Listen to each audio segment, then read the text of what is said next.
best-selling writer, the fastest tweeter, or a great videographer.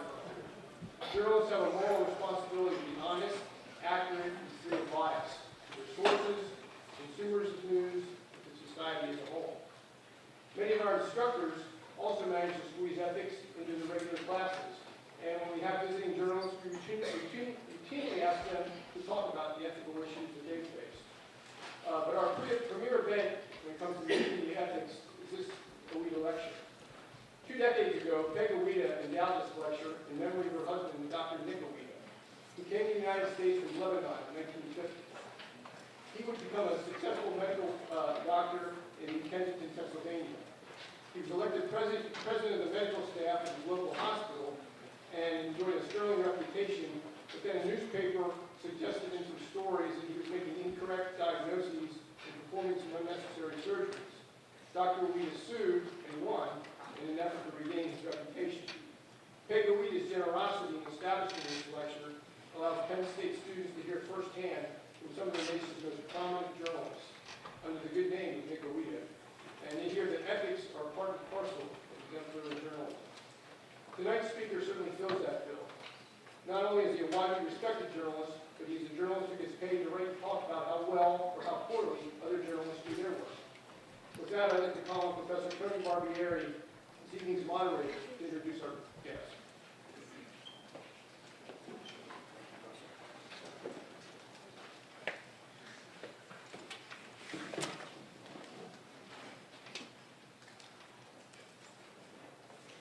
Thank you. Good evening, everyone.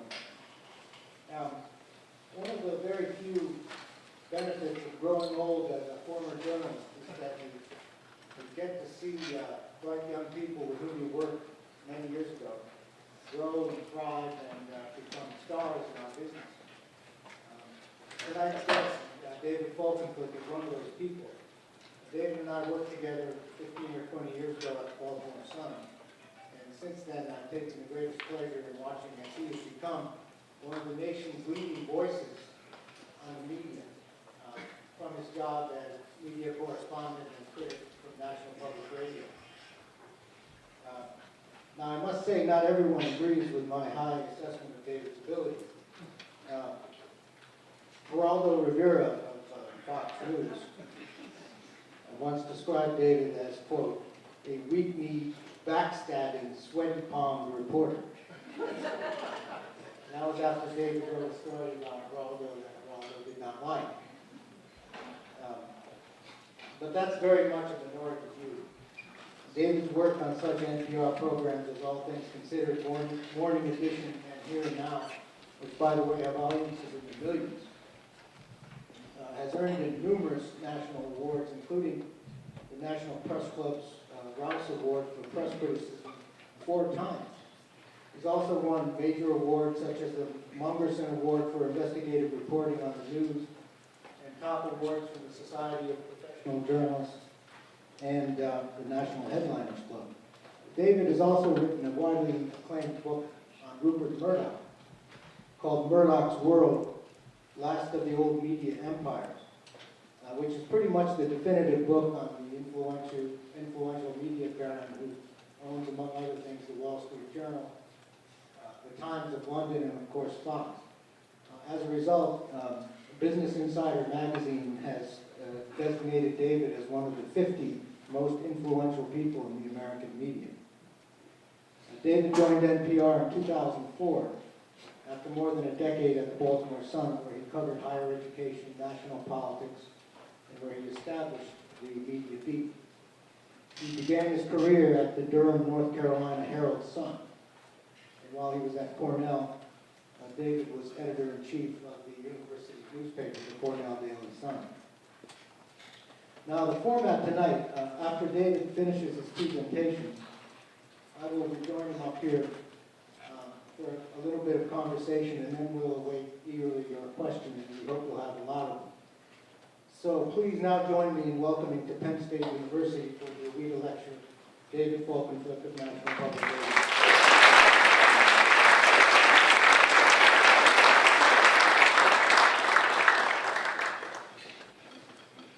Can you guys hear me on this microphone? Okay. Good. Good. That's good. Thank you, guys so much for having me here. Thank you, Tony, for that wildly generous introduction. Thank you all on a spring day for deciding to join us here. Thank you all, particularly those who had to do so involuntarily. I appreciate you deciding to because you were required to. I am glad you're here. It's a fun moment. It's, at least by my taste, it's a fun time.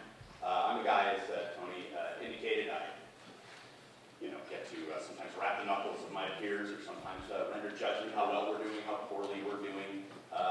In years past, you might have heard me on our show saying, we're not giving fair coverage and we're not giving a balanced time and coverage. We're doing things too wildly. As I look back on my own coverage, because every political cycle I cover politics and media as much as I cover media itself, I would look at my own coverage and my God, have I been covering Donald Trump.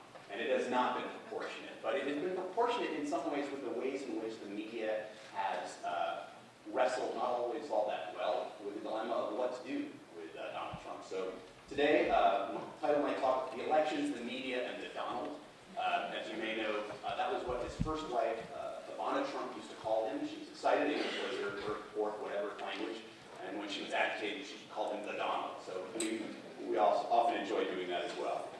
Think about last night. Last night was a big night for Donald Trump. There have been a lot of big nights for Donald Trump in recent months. And there's something real happening. And something real that has happened. Race is a part of it. Some of his appeals aren't even coded, but are kind of blatant. There's resentment, I think, of President Obama, and a resentment of the changing face of the nation that we've seen all around us. But that's not true and not fair as a way of characterizing all of his supporters, I don't think by a long shot. You've heard a lot on the media that talk about anger.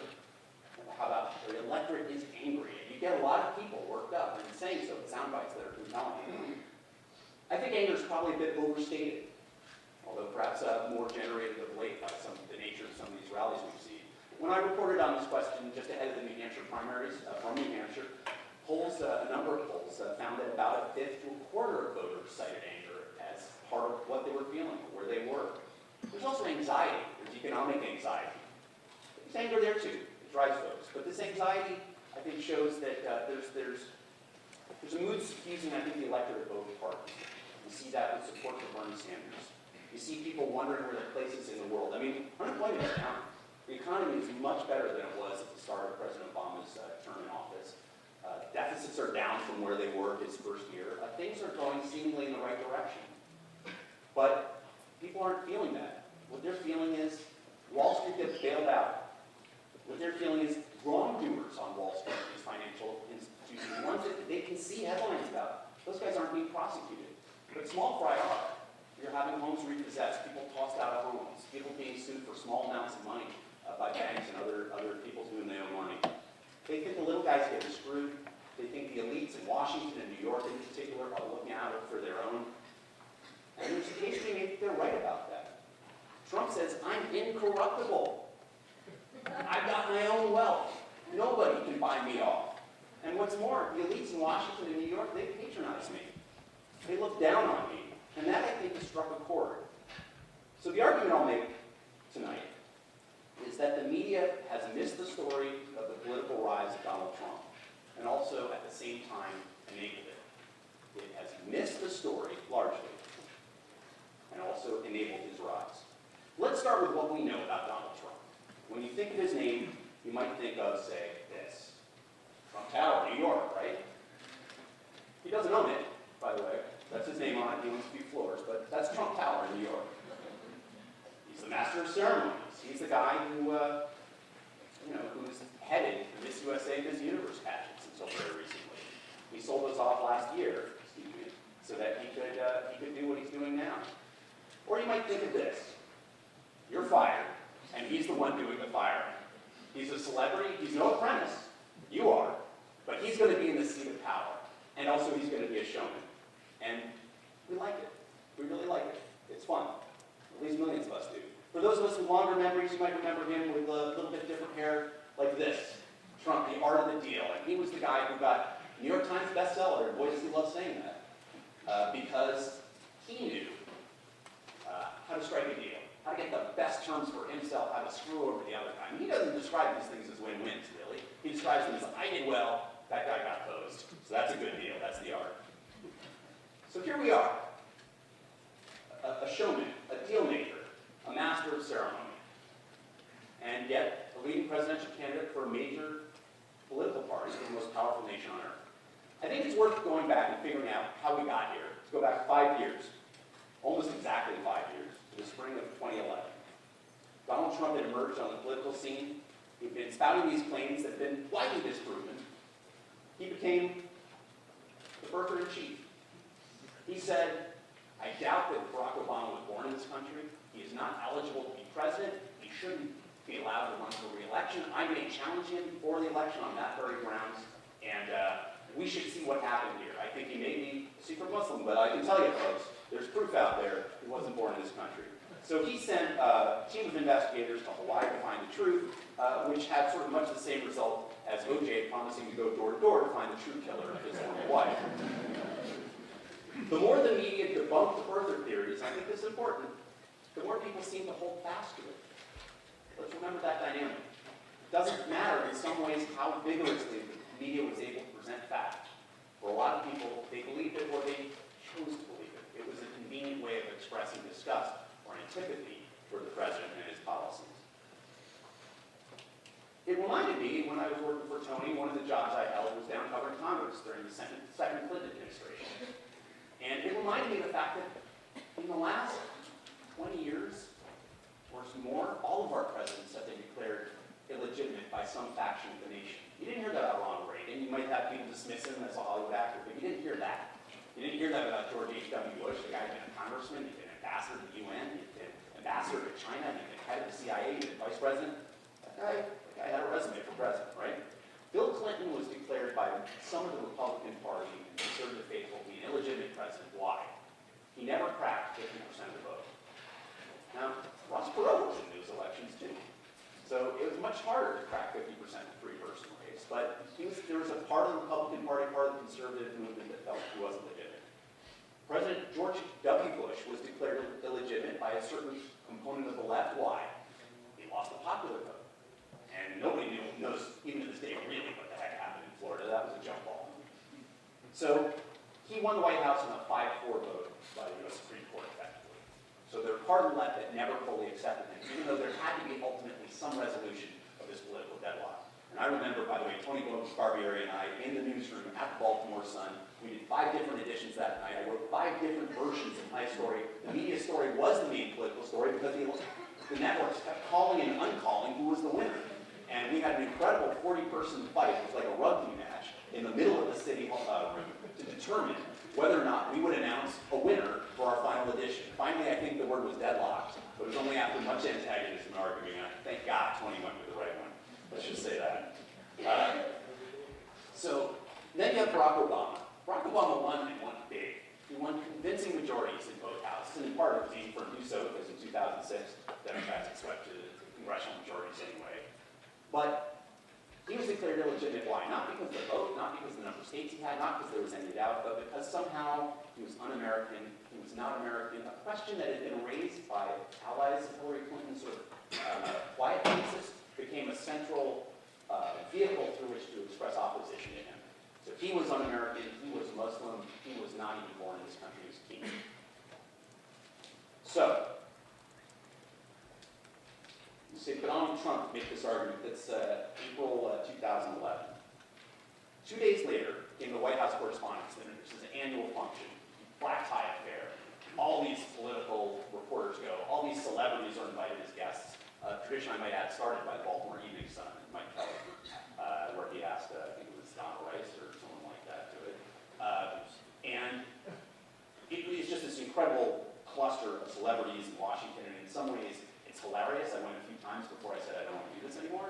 And in some ways, it's disgusting kind of self-congratulation of all these elites throughout politics and lobbying and celebrity and government. And the press, very much the press. But it's kind of fun. And the president, it's become a tradition of the president to mock people, including himself. So President Obama, 2 days after this, knew who one of his targets would be. And here he is.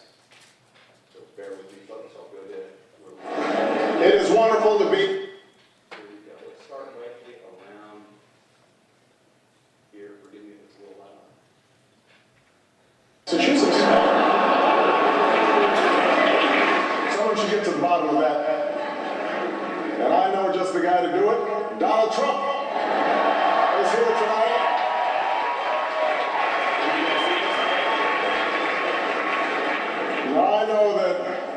he's taken some flack lately, but no one is happier, no one is prouder to put this birth certificate matter to rest than Donald.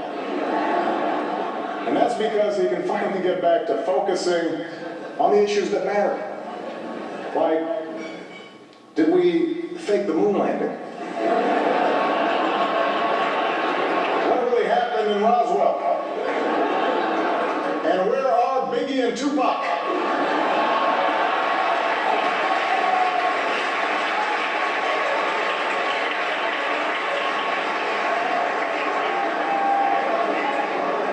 All kidding aside, obviously we all know about your credentials and breadth of experience.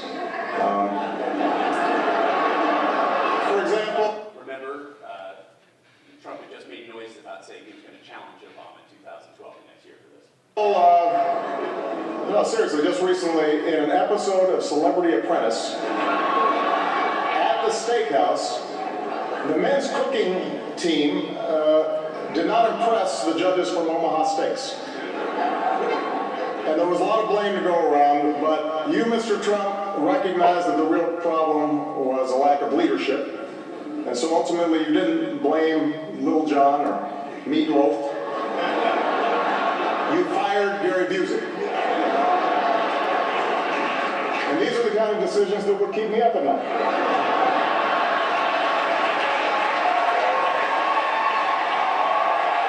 And he continued from there. It was pretty, excuse me. It was,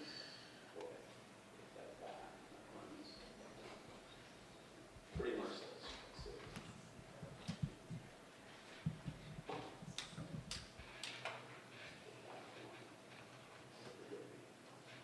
We'll figure it out together.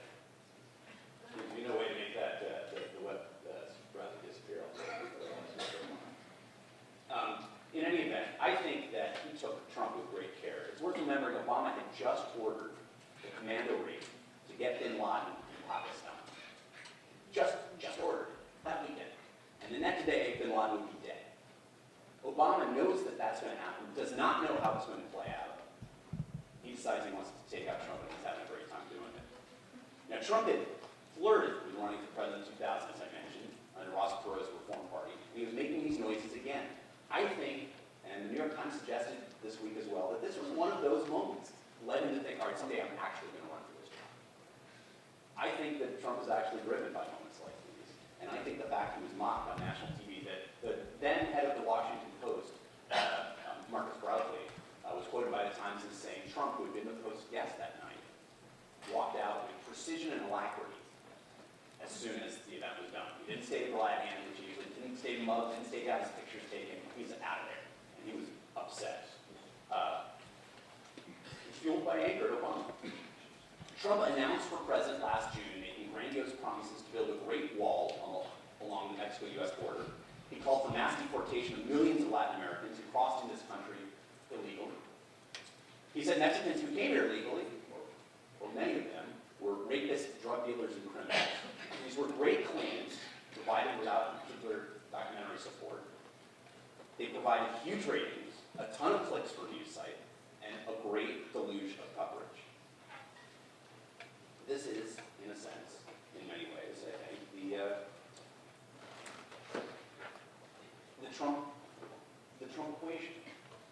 People tuned in repeatedly because they simply didn't know what the guy was going to say next. And I think that is even more important part of this formula. Take the famous first debate. We have a picture there where it says his whatever. I apologize. Get this in a way that shows the screen full.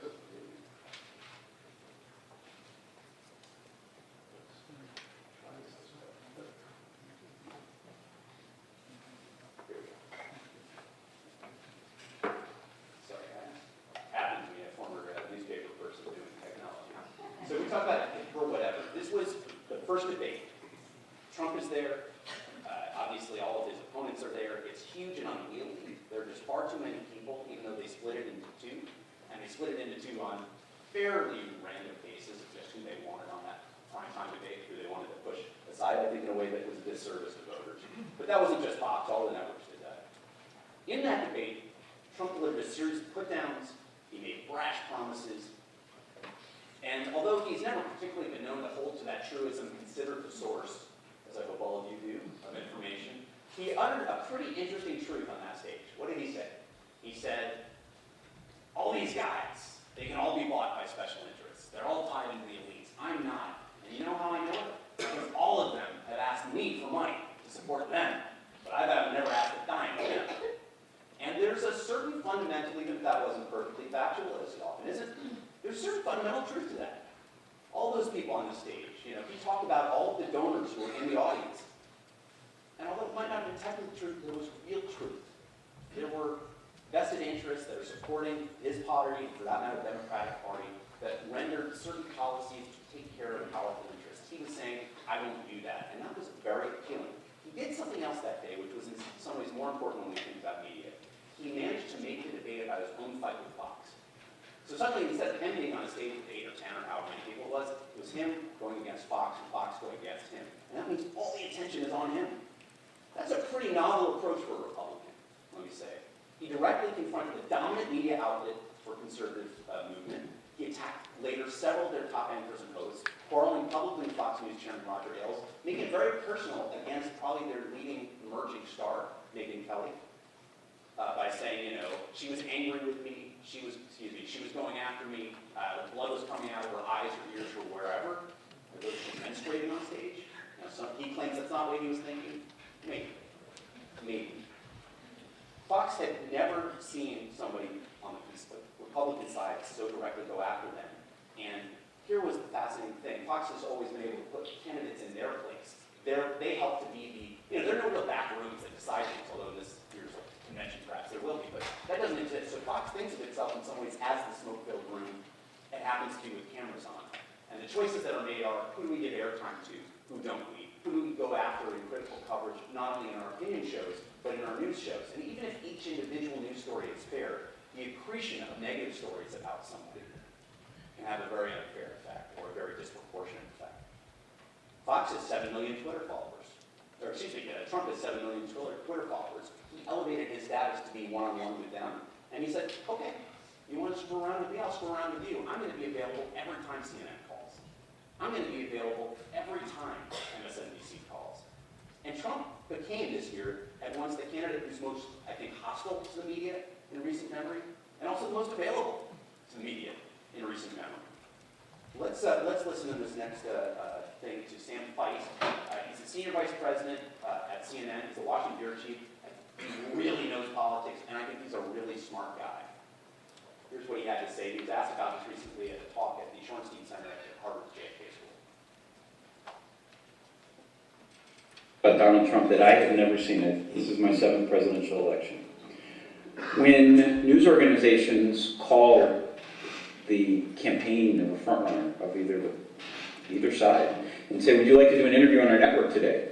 The answer is almost always no, and has been for all 7 elections I've been involved in. The frontrunner for the Republican nomination or the Democratic nomination or later the nominee, these interviews are things that are negotiated over weeks or months. It's very difficult to negotiate interviews with the frontrunner candidates. Perhaps the campaigns are risk averse and they don't want the candidate out there or only want them to do certain interviews at certain times with certain news organizations. I don't know. I mean, I've certainly been a part of negotiating interviews with leading presidential candidates, and I know how difficult those interviews are to secure until Donald Trump became the frontrunner for the Republican presidential nomination. He says yes. We call him. He says yes. He's the frontrunner. He's the number 1 in the polls. We call other candidates. Sometimes they say yes. Sometimes they say no. I'm a journalist. I like to ask questions.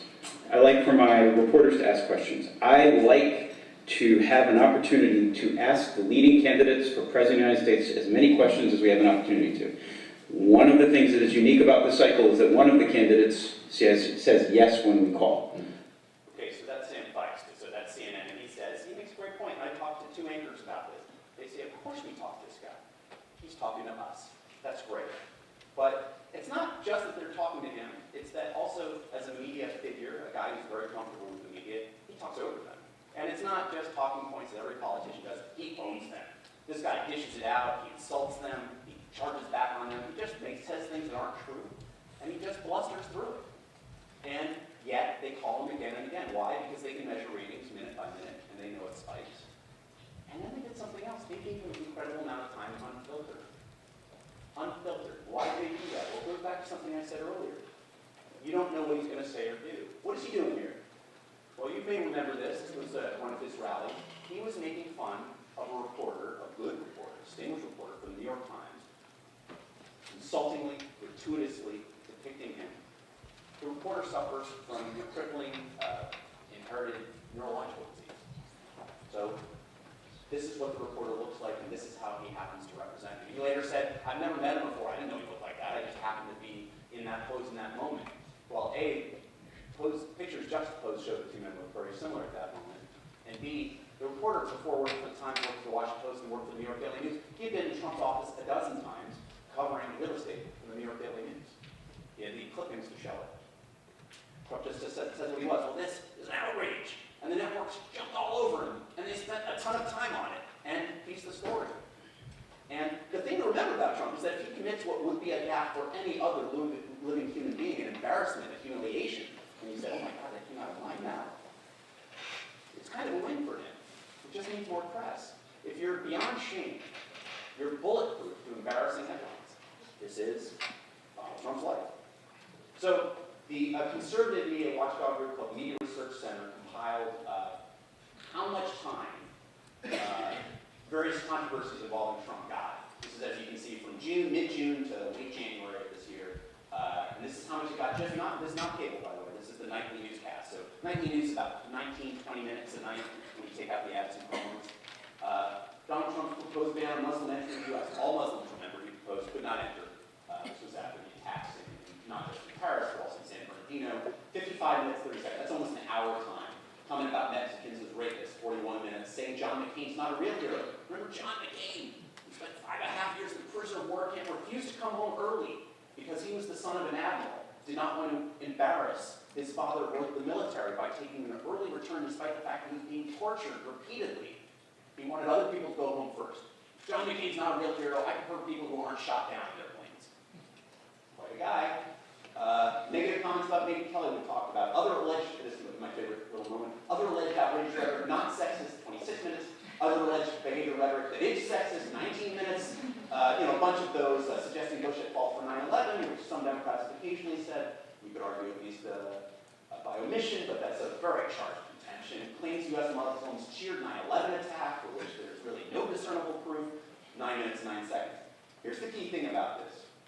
Really two key things about this. One of which is all of this is just absorbing all of the oxygen in the room. And the other thing is some of these stories got far more coverage than specific individual candidates got in that entire time. One of his outrages is more than probably Ted Cruz got in that same 9-month period. So that's an example of how things that seemingly are negative work very much to his advantage.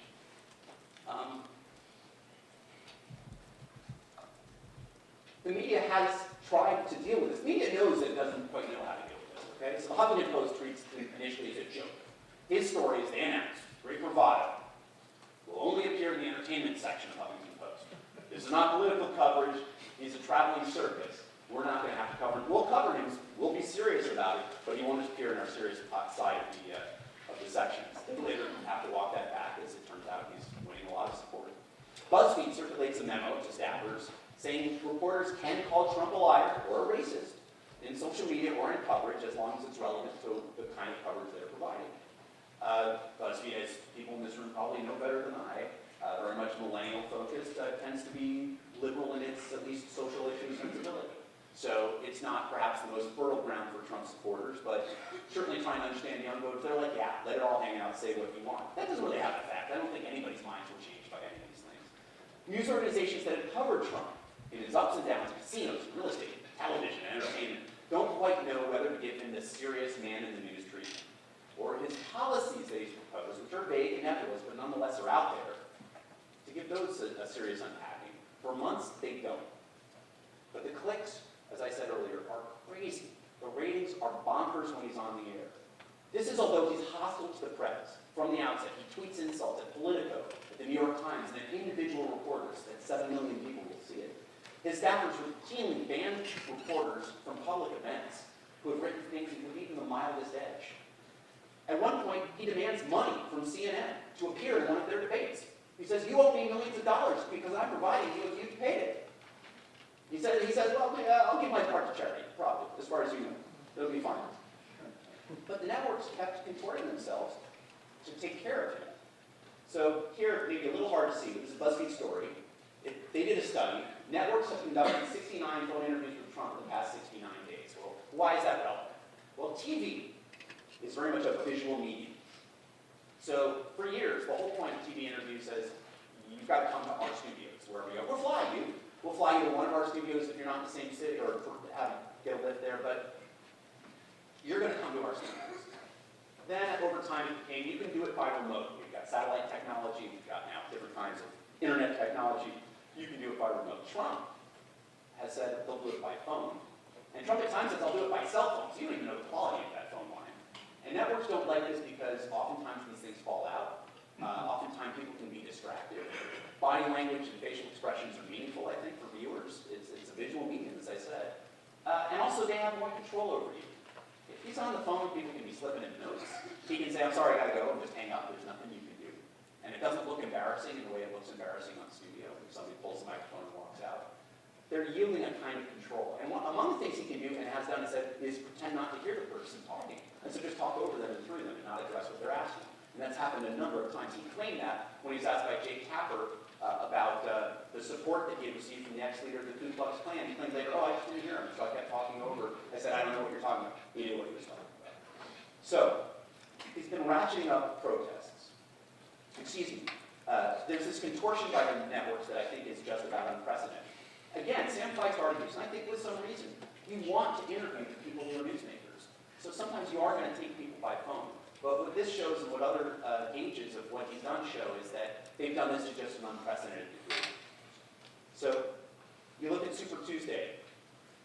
Politico calls it the infomercial. He talks about his steaks. He talks about his vodka line. He talks about all his programs. And what does he do? He continues talking when Clinton, who had a very big night that same night, or John Kasich, who was showing some promise, were talking as well.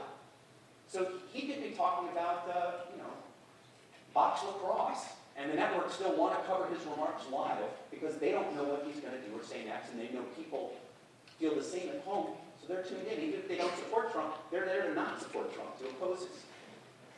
Trump talked about his wins, his products, his business ventures, his edge out the other speeches. He begins and continues to ratchet up his rhetoric against protesters at these rallies and against the press. A few days ago in Chicago, it's canceled. Supporters and protesters are clashing.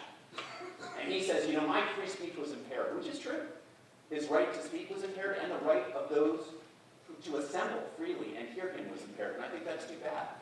But at the same moment, he does all right. TV Newser does this look and says from 8:15 to 9:21, prime time, MSNBC, Fox News, CNN devote 48 minutes, basically an entire hour or more when you strip out ads, to Donald Trump talking about this, reaching millions of people across the country, and probably far more than the 10 to 20,000 he would have gotten in Chicago itself. So Trump can't lose for winning. Like, he emerges on his feet every time. The networks don't know what are going to happen at these rallies, which is why I think you tend to see it, and why they don't tend to show you John Kasich rallies just from start to finish, because they're going to be much more polite. They might show you videotaped touching moments later on in the Kasich rally. It's just not the same treatment. The ominous threat of violence is kind of a thrill when it comes to cable news, because again, it's like a sporting event where you don't know the outcome. March 15th, another day of many primaries. Trump does well. Cruz does pretty well. Clinton does well. Who do we see on all the cable networks? Going on and on and on. That from a liberal media watchdog group called Media Matters. So he staged not just remarks, but then he held, we hadn't seen this before, a news conference after these votes. According to Politico, there's this consulting firm called Optimist, which worked for the now defunct Rubio campaign. It estimated the unfiltered cable coverage that ensued of just that press conference was worth $2.8 million of ads. It would have cost Trump $2.8 million to equal that. Brian Williams complained this week, hey, look, this coverage isn't a cabal. We don't all get together. It's not a conference call of media executives and morning saying, well, how are we going to let Trump dominate today? But the equation is easily enough to discern. You have high interest, it's genuinely newsworthy, and you have huge ratings, huge clicks. One day this week I saw a street grab that showed the New York Times had 6 elements on its homepage, 5 of which were devoted to Trump. Now, many executives will tell you this is all because of the mood of the country, and that's undoubtedly true. They'll point to Sanders and say it's happening on the Democratic side too, and that's undoubtedly true. I think that it really is the presence of Trump. I think it changed the chemical balance of the political waters. And I think Bernie Sanders is real and a real phenomenon, but I think Trump changed everything. So why are we seeing this from the media? I think it doesn't hurt to look at these statements. Les Moonves, he's the chairman of the CBS Corporation, which owns CBS. He says, it may not be good for America, but it's damn good for CBS. And he says, I hope Trump will stay in the race as long as possible.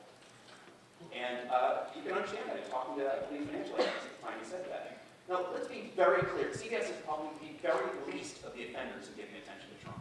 It's not a cable network, and its news channel brand is, these days, dedicated to differentiating itself from ABC and NBC by providing a harder diet of news. CBS this morning showed that in some ways by recently turning down an offer by Trump to be on by phone.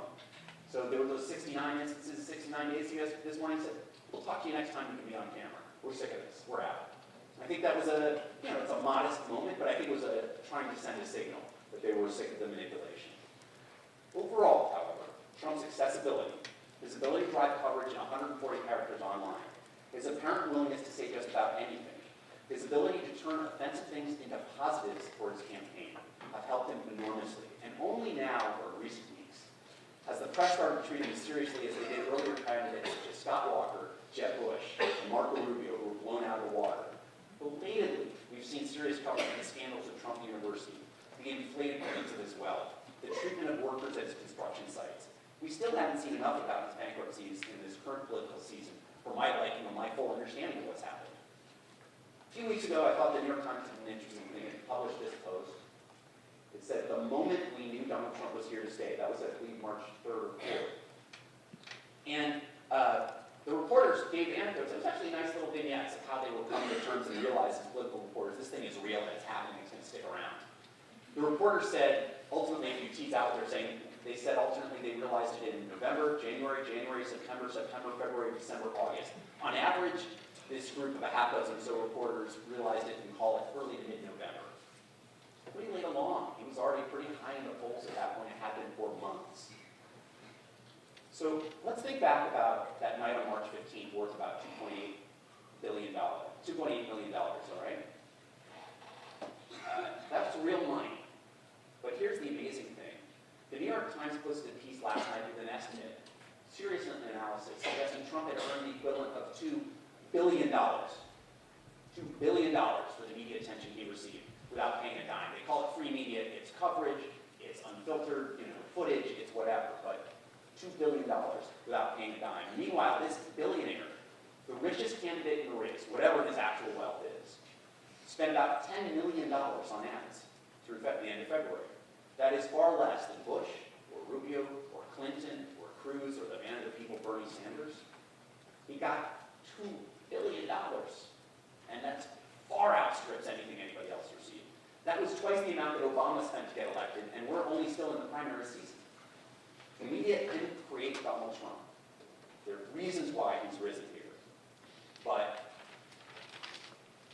he's striking a chord with voters, but he's been written about repeatedly.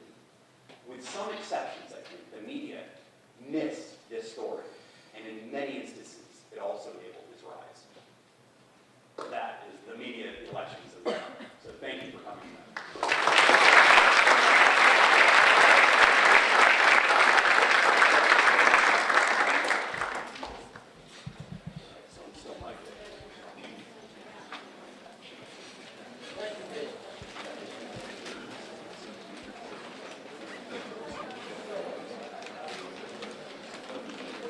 Can you guys still hear us?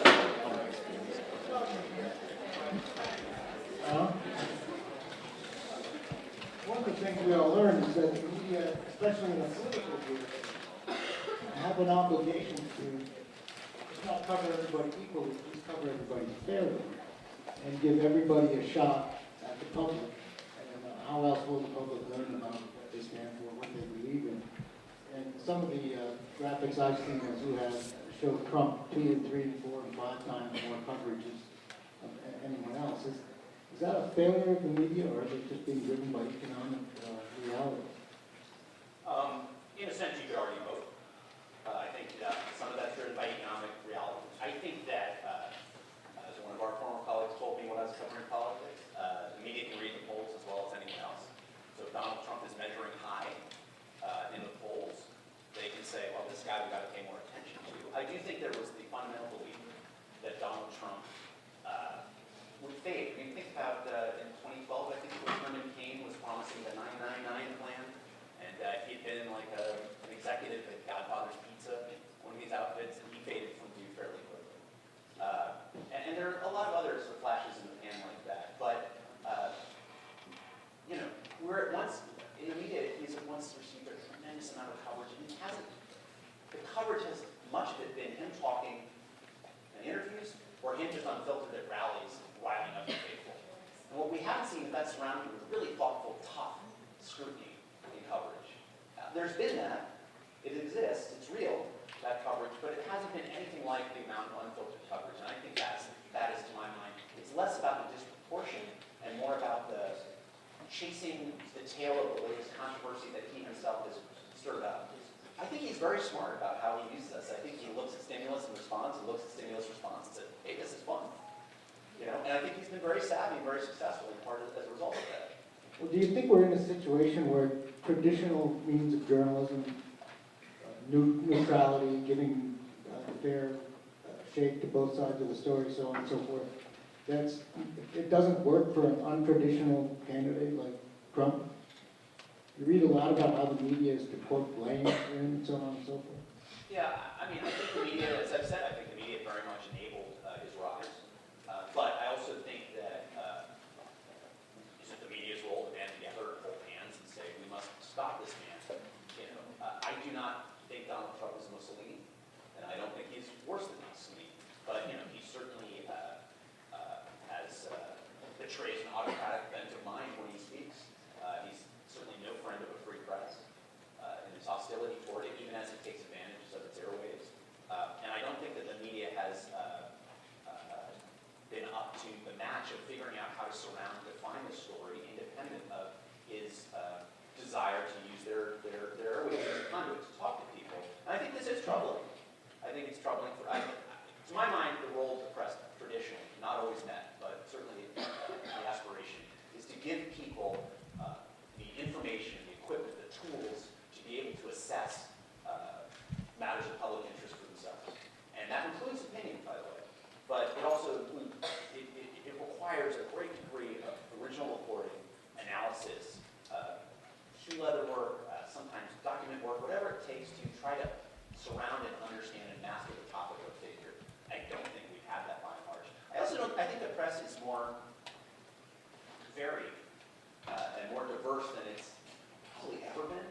And in some ways that's wonderful, and it means should the press be a certain way? Should it rise up in objection? Well, the National Review, a conservative opinion publication, did just that. It said, you know, no, stop Trump.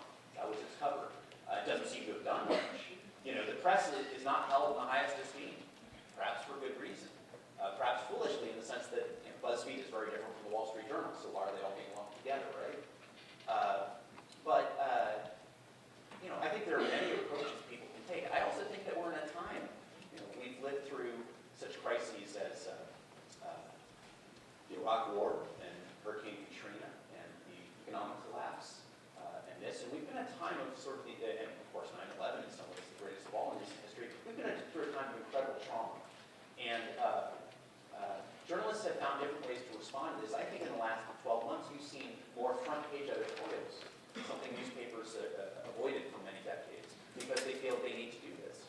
You've seen that about issues like the lead in the water scandal in Michigan. You've seen this, you've seen this about Trump in certain early primary states where there are newspapers that they're writing editorials on the front page, so you can argue it's still an editorial thing, but I don't think the reader, while recognizing its point of view piece, is really distinguishing, well, the editorial pages come to the front page and they say that newspaper doesn't like Donald Trump.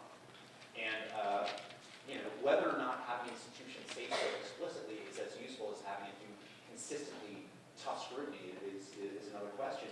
He's also performing sort of above their heads. He's able to talk through Twitter directly. He's able to talk through the airwaves directly, and the control of the news agenda, I think, has been wrenched out of these executives' hands. So who has a question? Does not have to be Trump related, I promise. There, yeah, you. Do you want to say this? Sure. Say your name, please. My name's Mario Gerson. You said that the canceling the Chicago rally was a First Amendment violation, but the First Amendment only applies to the government, doesn't it? The First Amendment only applies to the government, absolutely. Yeah, so he was being tackled. I don't think it is a violation of the First Amendment technically. I'm just saying the right for somebody to speak and be heard in an event they've scheduled is a right. The right of protesters to be heard is a right. The point at which the right of the protester to protest in a way which drowns out the ability of the speaker to speak becomes a First Amendment, at least in principle, the ability to speak freely at a public event, is a little tough to tease out. I think protesters have been beaten by some of the supporters of Trump. They've been treated, I think, very badly. Trump has directed security guards to usher people out, haven't even said a word yet. So you're not finding me upset with the presence of protesters. What I'm saying, however, is, as a general proposition, I'm in favor of candidates for office being able to speak, and I'm in favor of protesters being able to protest. Trump said my First Amendment rights were violated. Well, maybe not his constitutional rights, because it wasn't, as you say smartly, it was the government preventing him. But I do think, you don't want a heckler's veto in life, where you simply prevent people from being able to speak. My position doesn't have to be everybody's. But, people are protesting me here today. I want to hear them out, but I want to be able to say what I hope to share. And I hope other people can take issue with me without preventing me from getting the words out of my mouth. And the other question was, Yes, sir. do you think that the decline in TV ratings is the reason why cable was so eager to jump on, Donald Trump? Sure doesn't hurt. It's been just a galvanized, as I tried to say earlier, it's changed the chemical nature of the water. It's been galvanizing. People are excited. The debates, I think 23 million people watched that first debate on Fox. And by the way, Fox did a great job with it. And they've done a very good job on the whole with their debates. They're well done. CNN has gotten some smashing ratings. I thought Obama, Clinton was two huge superpower candidates. But these are real, and it was, at a time where people were starting to get a little anxious about the economy before the economy actually fell apart in a visible way. I'm just surprised by how much interest there is in this, and it's, the ratings have been something that they monitor. One cable news host told me he couldn't get on the air for the first 20 minutes of the show because they were following Trump from half past the previous hour to 20 minutes past his hour started. Finally, he got on the air. He was just kind of tearing his hair out, but he's just watching the turn. He's watching TV like the rest of us from the studio because he can't get on the air either. It's all Trump all the time. Well, yes, I can. Hi, Tristan Conway. So you explained how Donald Trump's rash behavior and his ability to just kind of say whatever he wants to get away with it has fueled these higher ratings. But as we've seen, he's been winning in all these primaries at the state. So would you be able to find a correlation? Because a lot of these points, as you said, are very he's not telling the truth. He's very just blatantly throwing things out there. How would you find a correlation to explain how he's still very popular and he's winning all these primaries despite how obvious it is that he's not exactly owning up to his own words? My sense is that people aren't looking for him to be a precise Wikipedia page with a lot of footnotes. I think that people look to Trump to strike a chord or strike a tone that resonates inside of them too. And it may be the sense that people aren't looking out for us, that people look down on us, that Washington has been absorbed with the problems of the elites, that we're doing trade deals with Asia, and all I see are my plants moving overseas. There's this incredible viral video from a plant in Indiana where some regional corporate executive was explaining the various plants were moving to Mexico, and some of the back office stuff was moving to Mexico too, and somebody taped it with, iPhone as we all do now, and it's just such haunting footage. Well, people looking at that probably don't think great about NAFTA, which opened up a lot of trade across Mexico and Canada, this country 20 years ago, and was part of the Clinton legacy. Well, that name is kind of familiar too, right? So people might be very distrustful of her and think Bernie Sanders is a better way to go. On the Republican side, the Republicans, are the party of business, and often big business, even though they talk more about small business.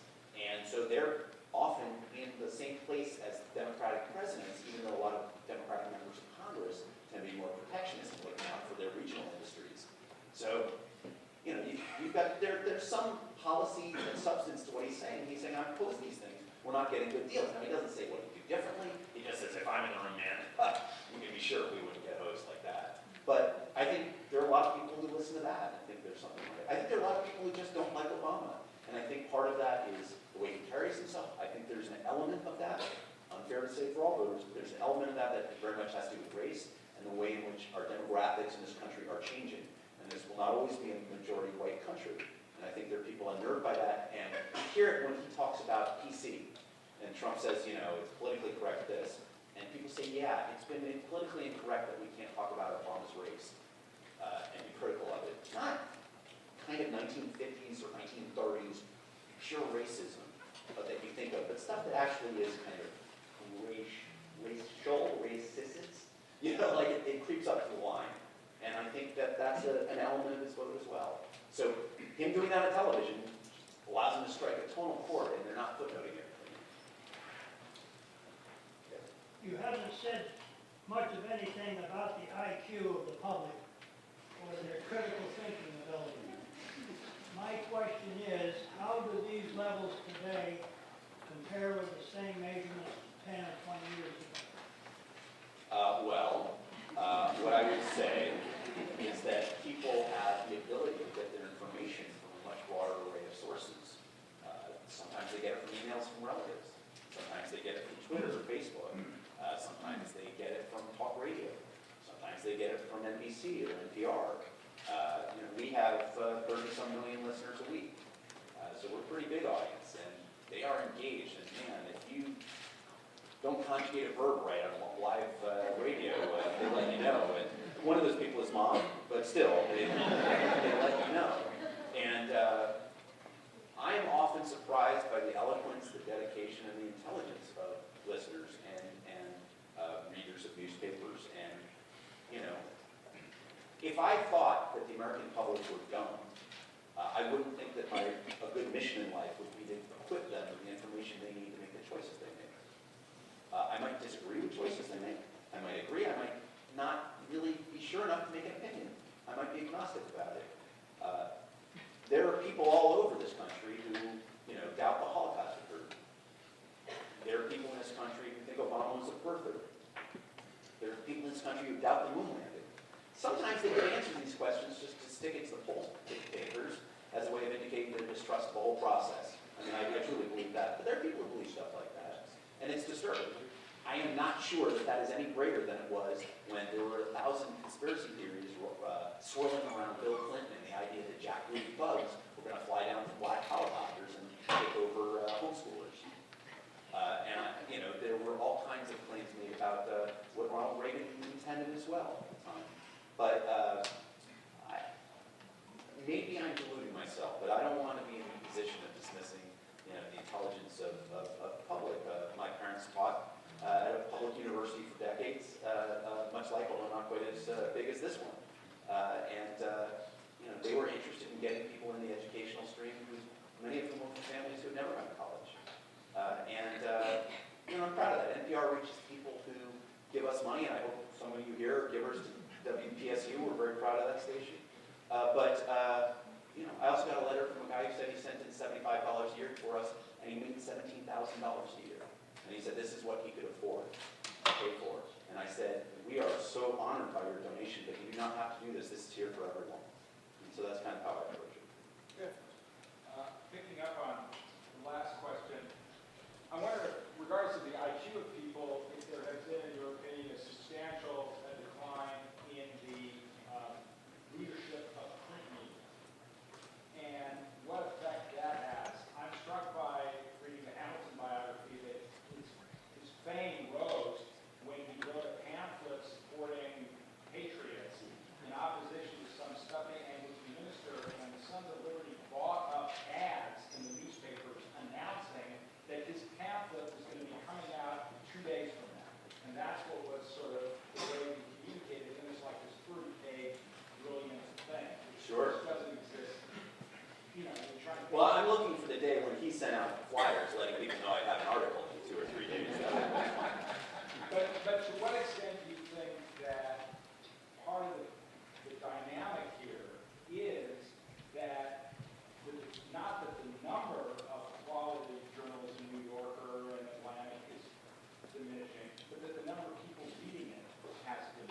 here's the crazy thing. If you were to talk to Marty Barron, who I think is probably the best newspaper editor in the country, he would tell you that there's never been a time at which the Washington Post has not had more readers.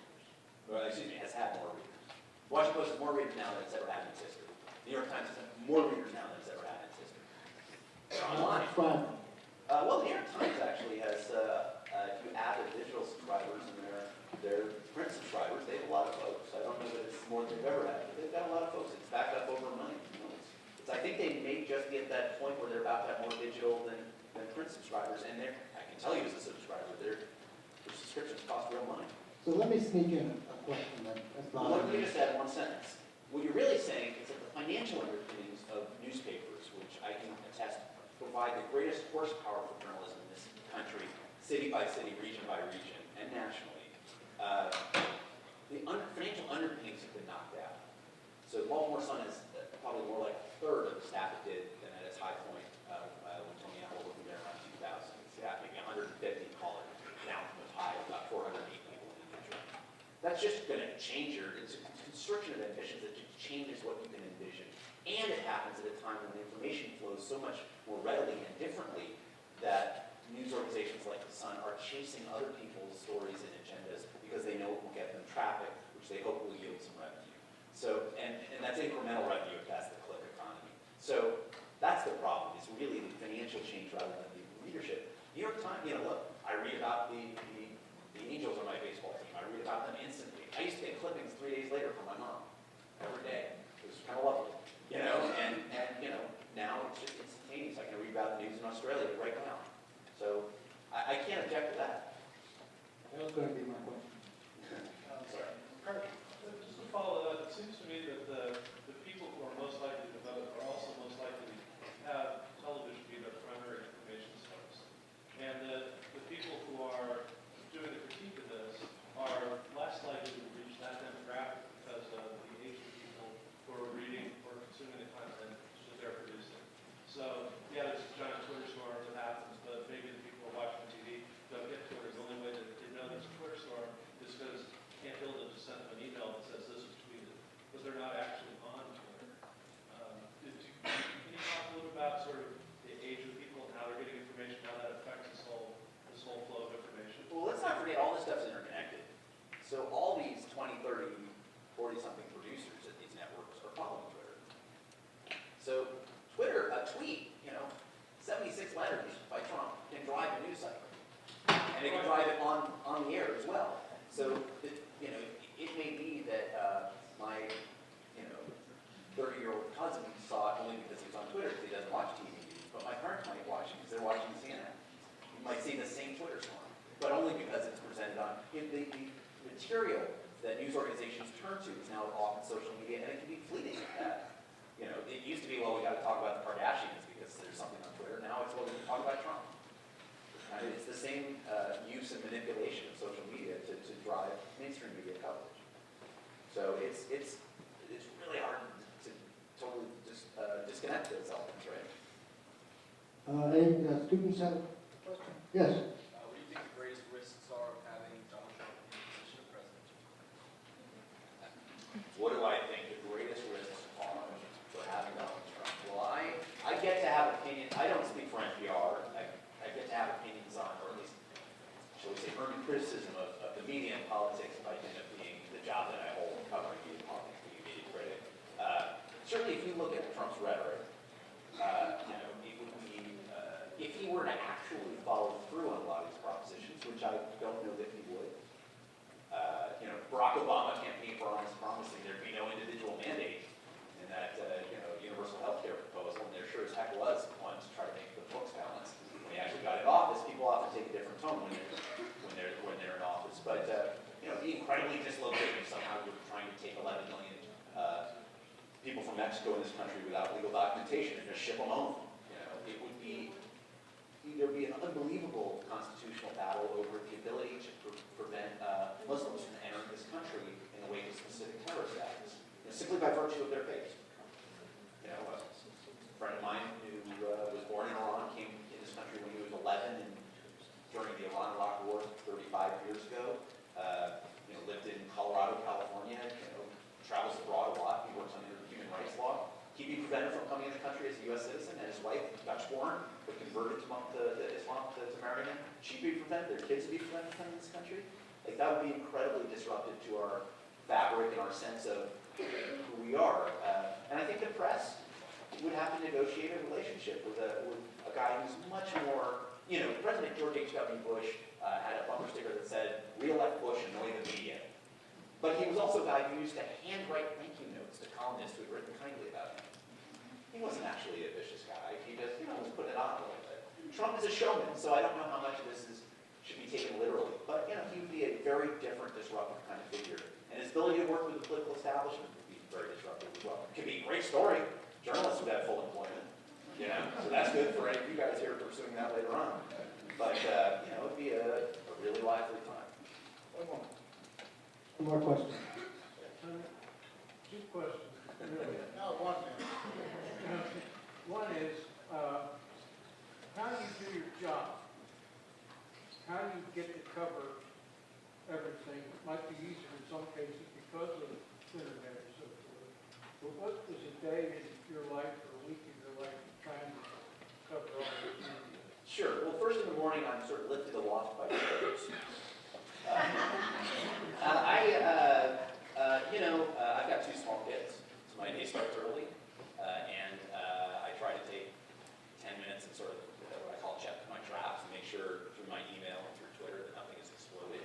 And I've curated or chosen people I follow on Twitter, not perhaps perfectly, but in such a way where something big has happened in my interests, sports, entertainment, media, politics, particularly journalism, I'll know about it. I'll know about it. Usually the great thing about Twitter is I'll know about it before my bosses do, and that's always a good thing. So I'll check the traps and I'll look at that, and I read the Times and online the Washington Post and the Wall Street Journal, make sure there aren't things that I'm going to miss. And then I make breakfast with the kids and go take my daughter to school and get in anywhere between 9-something and 10:30, 10:45, whatever it is. And partly that's because I'm working a little bit more, and partly that's because my day can stretch from anywhere between 5:30 to midnight. You just don't know. And then usually, I do a lot of stories that I've scheduled. I did a story yesterday that I did about BuzzFeed. There are these 4 20-somethings, it's a fun story, who are basically like an opposition research team. They check all these statements by public figures and they check it against the archives and public record. And they go through every interview these guys give every day, the major presidential candidates give every day on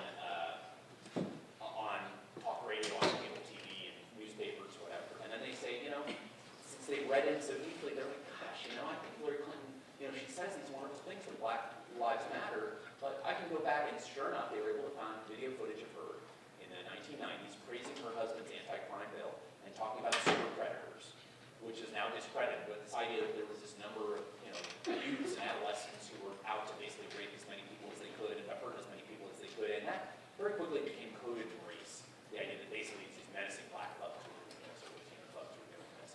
And so here's a woman who's expressing her empathy for Black Lives Matter, and they have her on video 20 years ago saying something that not so long afterwards took on really racially charged elements. So sure enough, she was asked about it in a debate, I think, by CNN.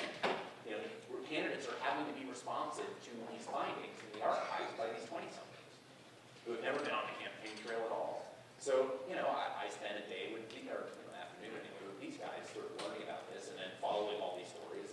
So sometimes I'm responding to news of the second, and sometimes I'm doing stories that have taken, a day or two, a week or two to play out. And it's varied and interesting, and I promise you that if the landscape hadn't kept changing, and if the way in which we deal with information hadn't kept changing, if the stories weren't so vibrant, I sure wouldn't be covering the same beat after 60 years. Second question. No, sorry. How do the networks translate, or any of the TV people translate ratings into dollars? How quickly, is there a sliding scale depending on how many people watch that night?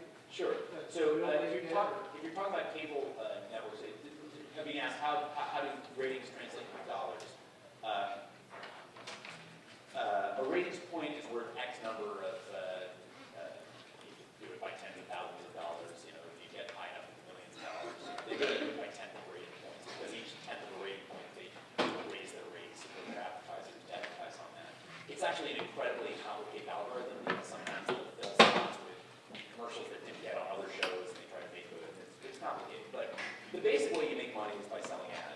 funny thing is, when I was at the Baltimore Sun, it took me a while to realize this.